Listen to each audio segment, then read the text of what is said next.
कांग्रेस प्रवक्ता सुभाषिनी यादवे सूरत में पत्रकार परिषद योजी। कांग्रेसना राष्ट्रीय प्रवक्ता सुभाषिनी यादवे शनिवार कांग्रेस नेता राहुल गांधी ने भारत जोड़ो न्याय यात्राना भागरूपे सूरत में पत्रकार परिषद योजाई हती।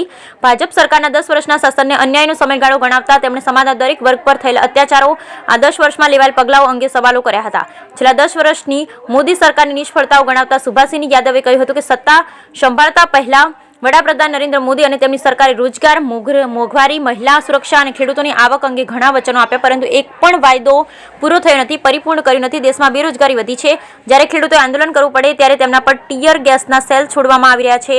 બિલ્કિસ બાનુ કેસનો ઉલ્લેખ કરતા તેમણે કહ્યું કે મહિલાઓ પર અત્યાચારના કિસ્સાઓ વધી રહ્યા છે। યુવાનોથી લઈને ખેડૂતો અને મહિલાઓને ક્યાંય ન્યાય નથી મળી રહ્યો। લોકો માટે ન્યાયની આશા માત્ર અદાલતો જ રહે છે। મોદી સરકાર દ્વારા કાળા નાણાંને લઈને કરવામાં આવેલ વચનો પર નિશાન સાધતા તેમણે કહ્યું કે નોટબંધી તો લાદવામાં परंतु काळू नाणुं पाछुं आपवाने बदले देशनी जनताने भोगववुं पड्युं। तेवी ज रीते वेपारीओ अने जनताने पण कोरोना समयगाळा दरमियान जीएसटी अने लॉकडाउन जेवो निर्णय सहन करवो पड्यो। ब्यूरो रिपोर्ट सुनील गांजावाला, सूरत।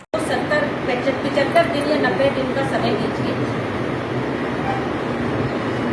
अभी इसी साल से ना लागू करके कम से कम अगले साल अप्रैल 2024-25 से इसको लागू करिए, ताकि कम से कम लोगों को इस चीज को समझने का समय तो मिले। अभी तक ये बात यहाँ तक पहुंची नहीं है। जब यहाँ पर छोटा व्यापारी नुकसान में है, बड़ा व्यापारी फायदे में है,